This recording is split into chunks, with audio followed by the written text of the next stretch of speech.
Shaquille O'Neal, the NBA legend, strides into the first-class cabin of a commercial flight. No introduction is needed. He quickly becomes the center of attention, standing at 2.16 meters tall, his muscular frame like a living tower. Passengers around him instinctively look up, some whispering, others quickly snapping photos of the basketball icon they'd only seen on TV. He walks to his seat, the spacious, first-class chair looking small in comparison to his imposing frame. With a familiar move, Shaq gently lowers himself and adjusts to find the most comfortable position. Around his neck glimmers a massive gold chain with an intricately designed cross pendant, a symbol not only of faith, but of the man himself. It's something he's always worn, from his days dominating the court to his successful post-NBA life. The flight is going smoothly until a flight attendant rushes toward him. The young woman smiles, but it's not entirely natural, as if something is making her uncomfortable. However, her gaze isn't on him. It's on the chain around his neck. Shaq tilts his head slightly, his deep brown eyes flickering with a mix of suspicion and intrigue. At first, he thought the flight attendant was simply coming over to say hello or offer drinks, like most first-class attendants do. But no, she wasn't looking him in the eye, nor was she eyeing the drink tray in her hands. Her gaze was fixed on the gold chain, as if it were something forbidden, something that shouldn't be there. Shaq waits, but she doesn't speak right away. She seems to be struggling internally, as if carefully choosing her words before saying something that could provoke a reaction.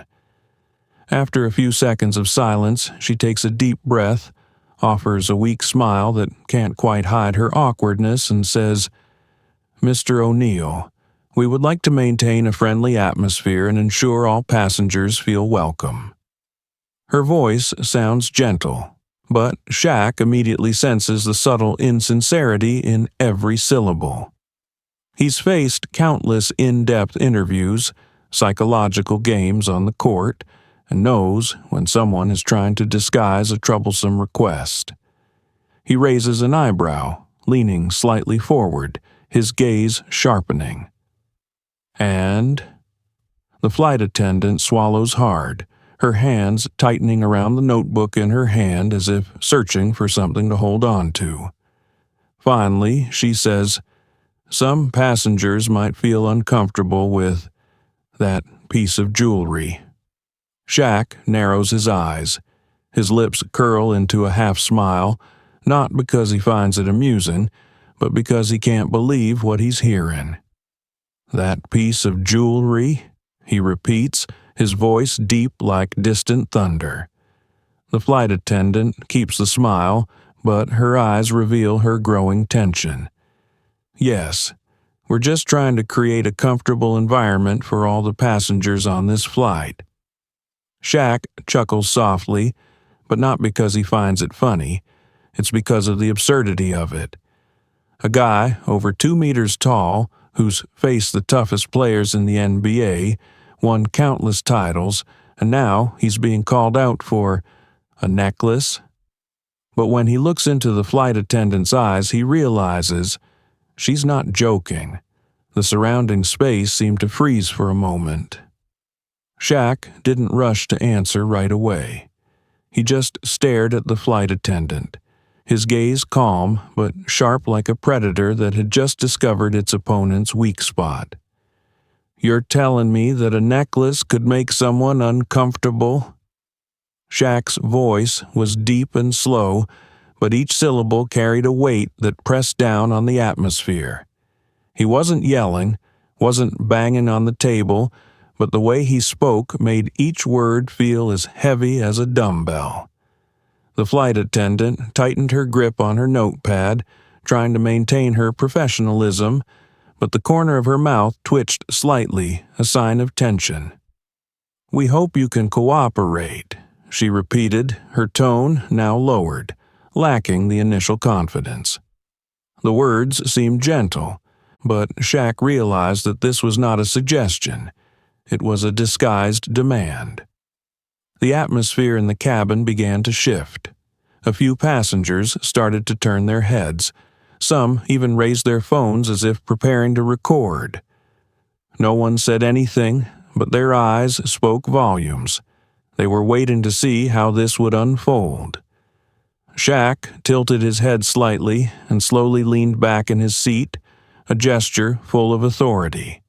He didn't need to show anger. The very presence he commanded was enough to dominate the situation. So, let me ask again. His voice rang out, neither fast nor slow, but each word carried weight. If I wore a different symbol, would you say the same thing? The flight attendant blinked more quickly than usual, clearly put in an awkward position. This question hit right at the core of the issue. Shaq didn't specify what a different symbol meant, but everyone understood. Then a nearby passenger spoke up, breaking the tense silence. Would you say this to someone wearing a headscarf or another religious necklace? That question was like a punch to the logic behind the earlier request.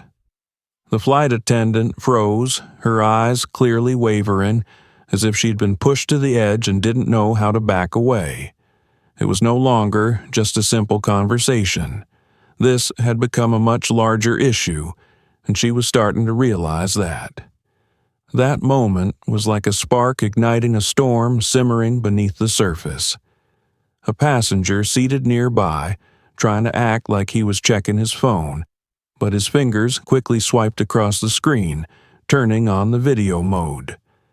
The camera slowly panned toward Shaq and the flight attendant, recording every detail of the conversation, which was becoming increasingly tense.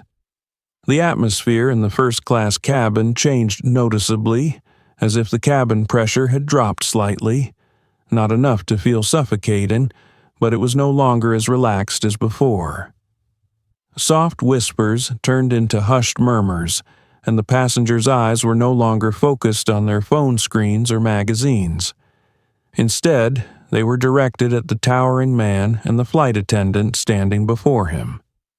Shaq maintained his usual calm demeanor, but anyone observant would have noticed that the muscles in his shoulders had tensed, a clear sign of discomfort.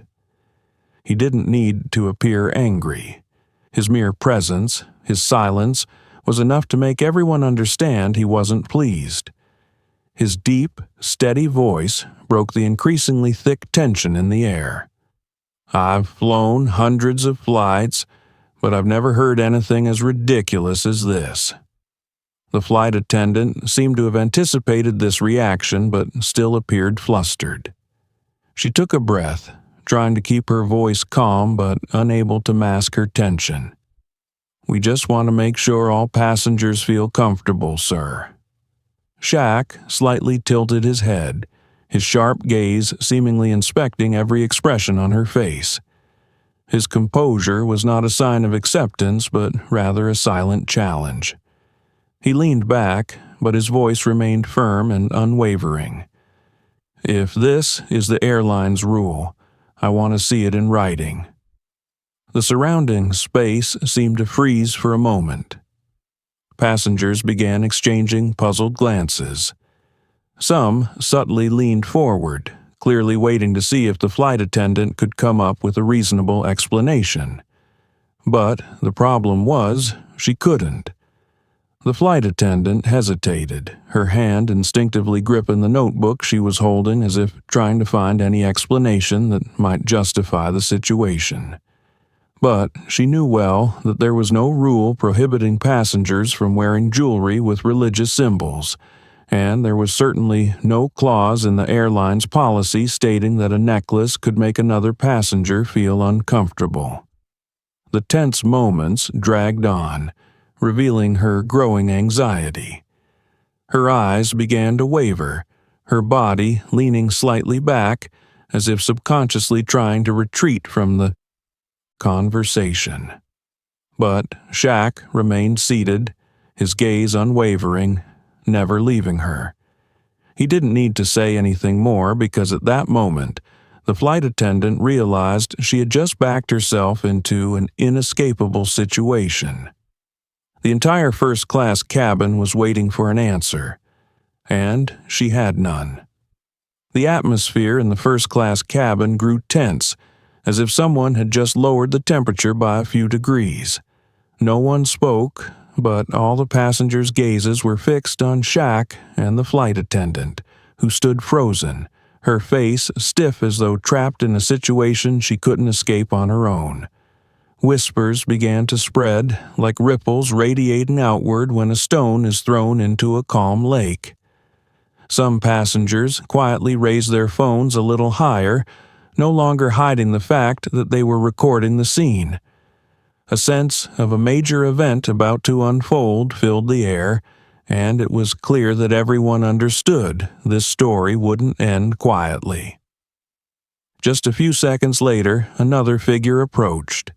A middle-aged man, neat in appearance, his uniform perfectly pressed with a commander's badge pinned to his chest. His salt and pepper hair and stern expression suggested that this was a man not easily swayed by emotions, someone experienced in handling difficult situations. "What's going on here?"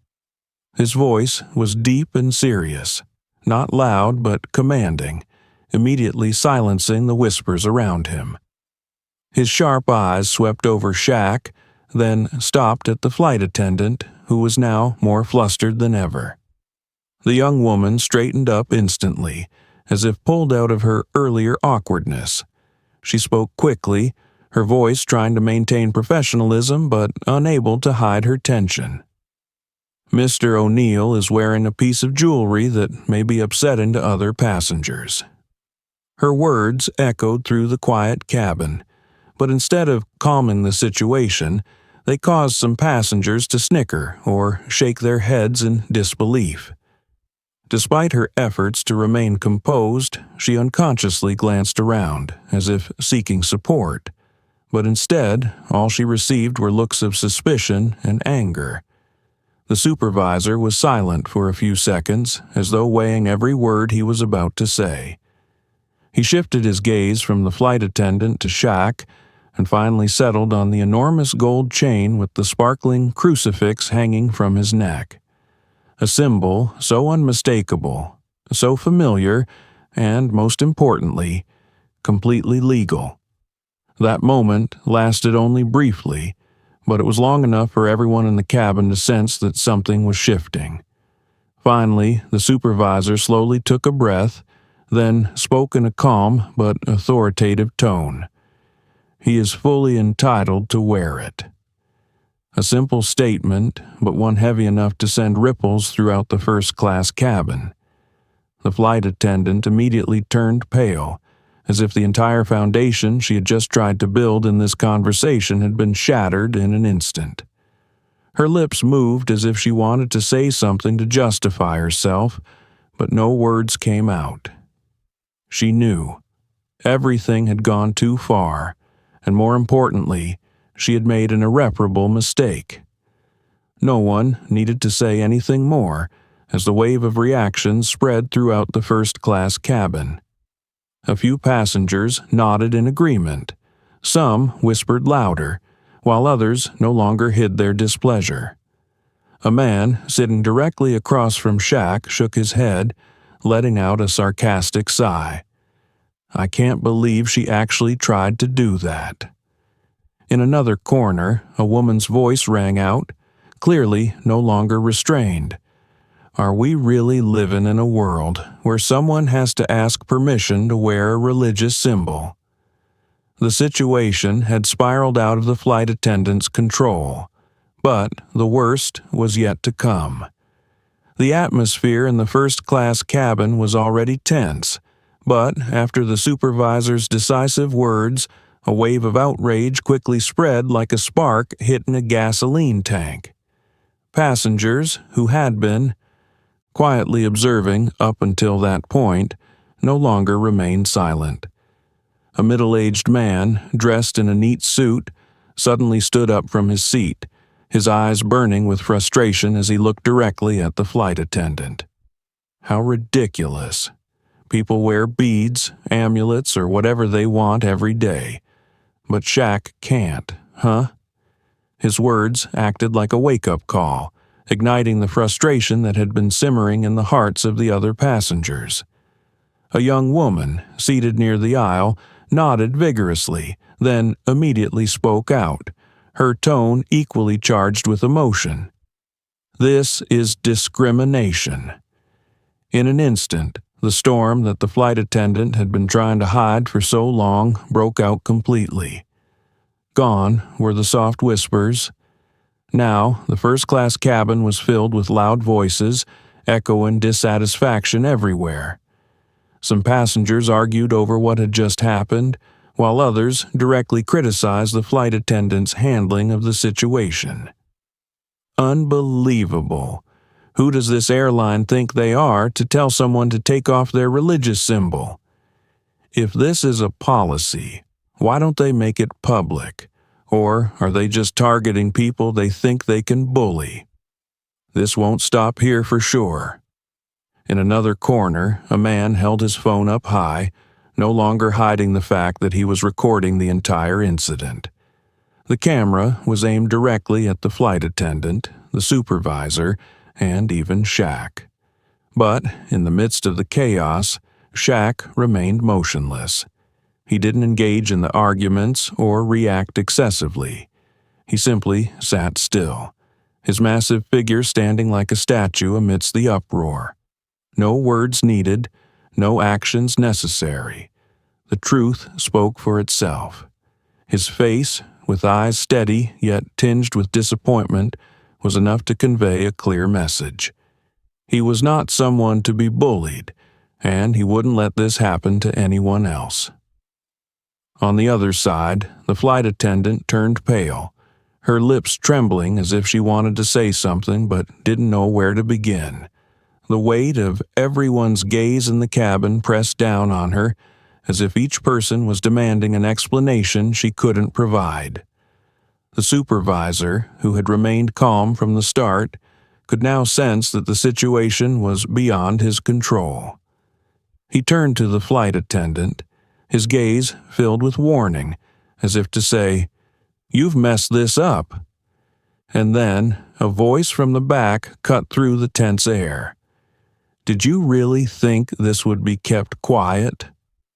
All eyes turned toward a middle-aged man, graying hair, slowly putting his phone down. On his screen, anyone could see, a post had been shared on social media, with hundreds of likes in just a few minutes. This story, whether the flight attendant liked it or not, had officially left the confines of the first-class cabin. As if the situation wasn't tense enough, just then, a familiar sound rang out, the notification bell indicating that the Wi-Fi on the plane had been activated. A brief moment passed, but it was enough to turn a disagreement in the first-class cabin into a full-blown storm on the internet. Shaq bent down, his phone vibrating non-stop in his pocket. Without unlocking it, right on the lock screen, a series of notifications started popping up. A short video, no more than a minute long, had been posted on a sports news website, accompanied by a provocative headline, "Shaquille O'Neal asked to remove his cross necklace on a plane. What is this airline doing?" The question was a call to action, a trigger for outrage from the online community. And within just a few minutes, likes, shares, and comments began to explode exponentially. A passenger sitting nearby, who had secretly filmed the entire incident, glanced at his phone, his eyes wide in shock. He had posted the video only 5 minutes ago, but it already had tens of thousands of views. Shaq quickly skimmed through the comments, each one like a dagger aimed at the airline and the flight attendants. Behavior. If it were someone else, would they dare do that? This is ridiculous. People wear all kinds of symbols every day, but an NBA legend gets targeted just for a cross necklace? Shaq doesn't owe anyone an explanation. He's an icon. This is blatant discrimination. Don't let this die down. Does this airline want to be boycotted? The comments grew increasingly intense, not just from sports fans but also from activists for religious freedom, people who had witnessed similar incidents and understood that this was not an isolated case. But the strongest reaction didn't come from the internet. It came from passengers on this very flight. A man sitting behind Shaq, also checking his phone, sneered and then turned to his companion. This airline just made a huge mistake. The flight attendant, standing just a few steps away from Shaq, began to sense a shift in the atmosphere. She could feel the skeptical and disappointed looks from passengers and hear the murmurs growing louder. She didn't need anyone to say it out loud, but she knew. This story was no longer under her control. The tables had completely turned. At this point, Shaq still said nothing, but just by looking at his phone screen, he knew. This battle was no longer just happening in the first-class cabin. It had spilled out, spreading like a storm across the internet. And this was just the beginning. The tension in the first-class cabin had reached its peak, and the flight attendant could no longer avoid the reality that she had made a grave mistake. The passengers, who had initially remained quietly observant, now couldn't hide their outrage. The whispers that once filled the air had transformed into clear conversations, full of dissatisfaction, sharp questions, and scrutinizing glances directed straight at her, weighing heavily on each of her awkward movements in what was once a luxurious space, now suffocating more than ever. She could feel every stare as an unspoken accusation, every phone notification potentially a new post, a new video, a new wave of outrage forming outside the confines of this aircraft. Her instincts told her that the situation was no longer under control, and that realization sent her into a panic. Her hand gripped the notepad, no longer to write anything but simply out of natural reflex when she felt lost. She tried to maintain a calm exterior, but her small gestures betrayed her. The constant blinking, the labored swallowing, her shoulders slightly hunched as if she were trying to shrink from the gazes bearing down on her. In a final attempt to find an escape, she turned to the supervisor, her voice much softer than before, no longer carrying any authority or firmness. I didn't think it would go this far." The supervisor, who had been trying to remain neutral, could no longer hide his displeasure in his gaze. He took a deep breath, as if searching for the last bit of patience before responding. "You mishandled this situation from the very beginning, and now everyone is witnessing the consequences." The flight attendant swallowed, her lips pressed tightly together, as if trying to come up with a rebuttal, but realizing there was nothing left to defend. She had lost control of the situation, and worse still, she had become the villain. Not only in this first-class cabin, but also on social media, where millions of eyes were waiting to see how this would end. Shaq, who had remained completely calm throughout, only observed the unfolding situation like a spectator watching a match with a predetermined outcome. He didn't need to raise his voice, didn't need to argue, because the truth had already spoken for him. He tilted his head slightly, his gaze calm but sharp, then gave a small, knowing smile, not one of gloating or mockery, but the simple smile of someone who had seen the obvious truth long before, and only now was everyone else realizing it. "Now, do you understand?" His voice wasn't loud, but in the first-class cabin, where everyone had stopped to watch the unfolding drama, his words rang out clear, firm, like a final declaration, an unarguable full stop. The flight attendant stood frozen, her eyes darting between Shaq, the supervisor, and the surrounding passengers, but none of them offered her a lifeline. She had placed herself in this situation, and now she had to face the consequences.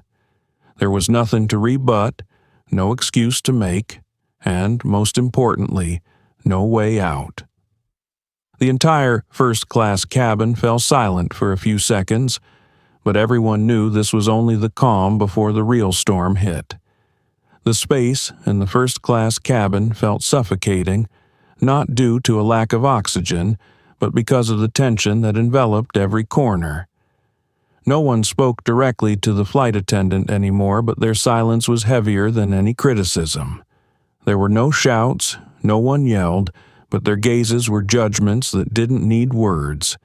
She felt it in every awkward step she took, in every hurried glance at the passengers who were watching. She tried to continue her work as if nothing had happened, but every movement lacked the smoothness of a professional flight attendant. Her fingers gripped the service tray tighter, but it didn't help hide her trembling. She tried to walk down the aisle, but even the way she moved was no longer natural. Each step felt like walking on a fragile floor that could break at any moment. She lowered her head, avoiding eye contact with the passengers, but she couldn't escape the feeling that every gaze was still fixed on her, judging every gesture, every action. A passenger sitting nearby, a middle-aged man with a calm yet sharp demeanor, tilted his head towards her. His voice was low but clear enough for her to hear. "Everyone is watching you." Just those 4 simple words, but they cut through her mind like a cold knife. She stopped for a moment, gripping the tray even tighter, as if it were the only thing anchoring her to reality. She didn't respond to the man, but she didn't need to hear anything else to understand. She had made an irreversible mistake. She could continue her work, pretend like nothing had happened, but she knew this wouldn't pass by like a breeze. She had been marked. Marked not just by the people on this flight, but by millions out there. Those who were watching, sharing, commenting. She was no longer an anonymous flight attendant, but the central figure in a story rapidly going viral. And the worst part was, she couldn't change that. The silence around her was not forgiveness. It was a sign of the storm that was about to hit. The atmosphere on the flight never truly returned to normal. Even though no one was arguing anymore, and the flight attendant had retreated backstage, the tension still lingered in the air, like an aftershock still reverberating after a major earthquake. Shaq remained seated, his eyes deep in thought, looking out the window as the plane descended. Inside, the announcement for descent was heard, but instead of passengers hastily checking seat belts or gathering their belongings, many were still focused on their phones, scrolling through posts, reading comments, witnessing the story explode exponentially. When the plane's wheels touched the runway, a series of sounds rang almost simultaneously. Passengers' phones vibrating nonstop, news alerts, messages from friends, newly posted content on social media. Shaq immediately received hundreds of notifications, his phone screen flashing with messages from friends, colleagues, even strangers. Major news outlets had started posting the story. Within hours, the video from the flight had flooded all platforms, from Twitter, Facebook, and TikTok to major news sites. Some posts had sarcastic headlines, sharp titles like "Airline bans Shaq from wearing a crucifix," "Is this a joke?" or "Religious freedom. Doesn't seem like it on this flight." Supporters of religious freedom quickly joined in. Public figures began speaking out, turning this from a personal incident into a global debate. When the plane finally stopped and passengers began to leave their seats, Shaq didn't rush. He adjusted his watch, gently fixed his gold chain, then stood up, tall and dignified, like a tower amidst the moving crowd. As he stepped off the plane, no one needed to say anything, No applause was required, but the eyes that followed him were full of respect. In the terminal, an unfamiliar passenger approached him, said nothing, only nodded slightly, a small gesture but full of respect and empathy. Soon after, another passenger, a middle-aged woman with a simple appearance, gently stepped toward him and whispered sincerely, "We support you." Shaq smiled faintly, a smile full of understanding and pride, but no more words were needed. He didn't need to argue, didn't need to explain. Everything had already spoken for itself. This story wasn't just about a flight. It had become a powerful statement about religious freedom, fairness, and standing up against what's wrong. And now the world was listening. The story of that flight did not end when Shaq left the airport. On the contrary, it was just the beginning of a media storm that was spiraling out of control. Videos of the incident continued to spread rapidly, with articles analyzing, commenting, and debating constantly appearing across platforms. Within 24 hours, this topic had become one of the hottest issues on social media, attracting attention not only from sports fans but also from human rights activists, lawyers, and celebrities. Public pressure mounted on the airline, forcing them to break their silence, as hashtags like Respect Faith, Yash Justice for Shaq, Yad Religious Freedom trended. The airline's management had to hold an emergency meeting to figure out how to control the situation.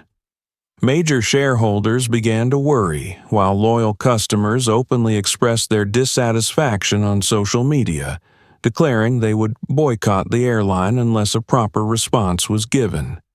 Less than 48 hours after the incident, the airline was forced to release an official statement. A brief post was published on their Twitter and website. "We are aware of the incident that occurred on flight number, involving passenger Shaquille O'Neal. Our airline is committed to creating a welcoming and inclusive environment for all passengers, regardless of religion or culture.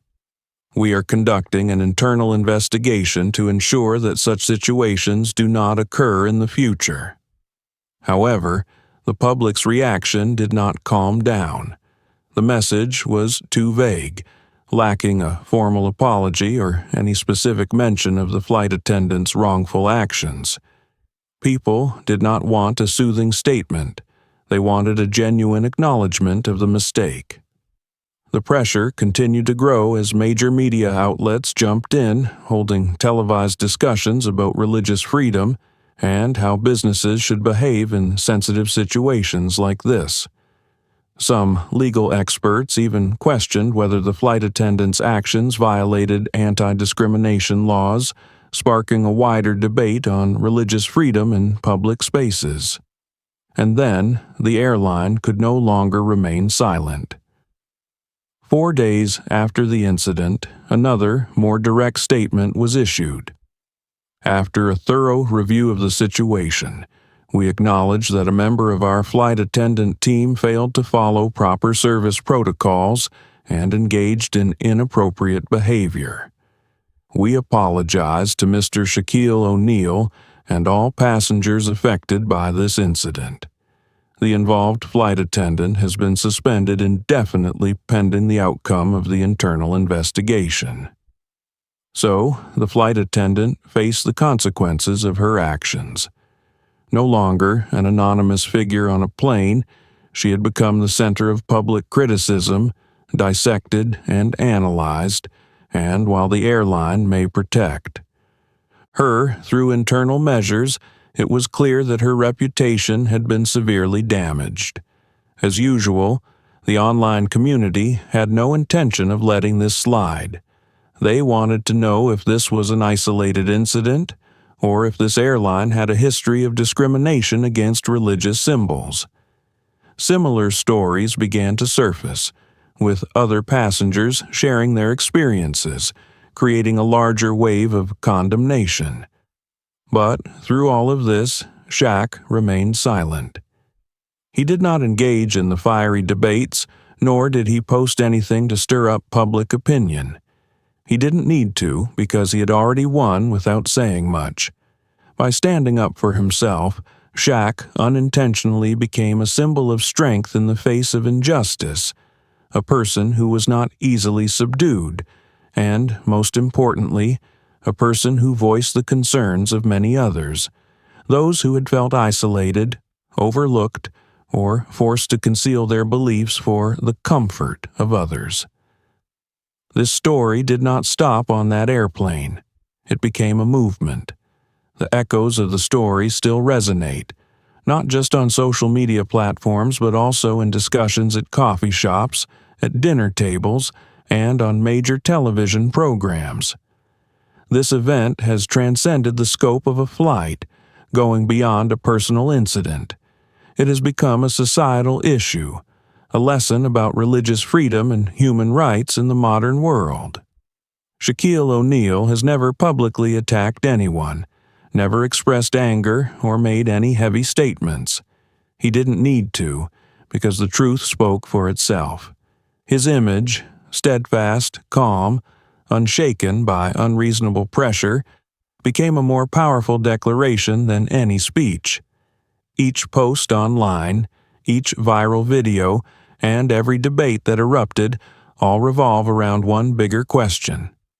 What kind of world are we living in, where a person is asked to hide their faith simply for the comfort of others? Religious freedom advocates saw a symbol of resistance. Those who have been forced to remain silent about their beliefs saw a glimmer of hope. And those who have been afraid to express themselves now understand they are not alone. One of the greatest figures in global sports had faced the same challenge, and he did not succumb. A week after the incident, Shaq appeared in a television interview where the host asked the question that millions of people wanted to hear. Do you have a message for those following this story? Shaq paused for a moment, his eyes thoughtful as if weighing what he was about to say. Then he simply, slowly but surely said, "We have the right to express our beliefs anywhere. And no one can take that away. No fancy words, no political statements or controversial remarks. Just two short sentences, but they carried the weight of an unshakable affirmation. And indeed, no one can take that away." This incident wasn't just a lesson for the airline, for the flight attendant, or for those who criticized Shaq. It was a reminder to the world that religious freedom is not a luxury. It is a fundamental human right, and everyone has the right to hold on to it, no matter who they are, what they believe, or where they are. Shaq didn't say much, but he made the whole world listen. Shaquille O'Neal's story on that flight wasn't just a minor incident. It was a powerful reminder that the right to religious freedom and self-expression should not be limited for the comfort of others. It raises a bigger question for all of us. Is today's society truly respecting individual rights, or are we slowly accepting unreasonable limits just to avoid offending a minority? What do you think about this event? Do you believe that people should be free to express their beliefs anywhere without discrimination? Share your thoughts in the comments below. If you find this story important and worth spreading, please like, share this video, and subscribe to the channel so you don't miss other meaningful stories that mainstream media might not want you to know.